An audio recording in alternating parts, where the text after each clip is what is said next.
দেখেছি রাজাপুরে ইতিমধ্যে আমাদের বিভিন্ন জায়গার বিভিন্ন সরকারি জমিগুলো বিভিন্নভাবে তা যারা আসলে কি বলবো, আমরা বাংলাদেশে অনেক সময় শুনি আমরা যে মুসলমানরা হচ্ছে সংখ্যাগরিষ্ঠ আর অন্য ধর্মের হিন্দু ভাইয়েরা হচ্ছে সংখ্যালঘু।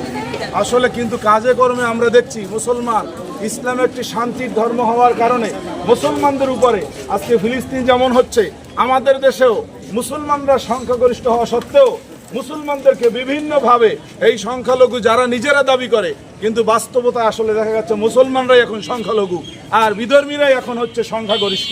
তা না হলে বাংলাদেশে আমাদের গ্রামগঞ্জে একটি কথা বলে যে এ তো খেলা না, এ তো হাসনারে মারার কল।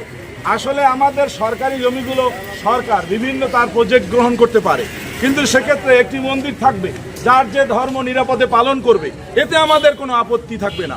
কিন্তু দেখা গেছে ইতিমধ্যেই ব্যাঙ্গের ছাতার মতো এখানে একটু ওখানে একটু ওখানে একটু 10টা 20টা মন্দির গড়ে তোলে। আসলে এটা তো মন্দির গড়ে তোলা না, বরং এই সরকারি জমিগুলো তাদের দখলে নেয়া।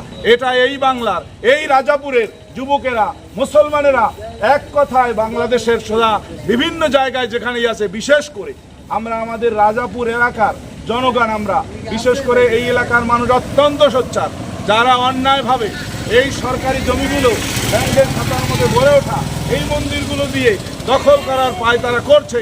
আসলে তারা কখনোই এটা পারবে না। আমরা এর তীব্র প্রতিবাদ জানাচ্ছি। এই জায়গা থেকে আমরা কখনোই এটা করতে দেব না। এটা সরকারি জমি, সরকার ব্যবহার করবে, এদেশের মানুষ ব্যবহার করবে, তাই বলে তারা এটা ব্যবহার করতে পারবে না। কি বলেন আপনারা? এটা কখনোই মেনে নেব না। সুতরাং আমরা শান্তিপূর্ণভাবে, আজকে শুধু এটাই নয়, যে যেখানে অন্যায়ভাবে জমি দখল করার চেষ্টা করছে তাদের সকলকে আমরা এই মেসেজটা দিচ্ছি, আপনারা নিজ নিজ জায়গায় ফিরে যান, শান্তিপূর্ণভাবে আমাদের দেশকে আমরা চালাতে চেষ্টা করি। আমাদের এদেশ থেকে আন্দোলনের মুখে অন্যায়কারীরা কেউ টিকতে পারে নাই, আজও পর্যন্ত টিকতে পারবে না, ভবিষ্যতেও আমরা থাকতে ইনশাআল্লাহ এই অন্যায় করতে পারবে না। এ ব্যাপারে আমরা বদ্ধপরিকর। আল্লাহর কাছে আমরা দোয়া করি আমরা যেন সকলে যার যে ধর্ম নিয়ে এই এলাকায় আমরা বসবাস করতে পারি, কেউ যাতে অন্যায় করতে না পারে, অন্যায়ের সাহস না পায়, এই ব্যবস্থাটুকু, এই তৌফিকটুকু আল্লাহর কাছেও আমরা কামনা করছি।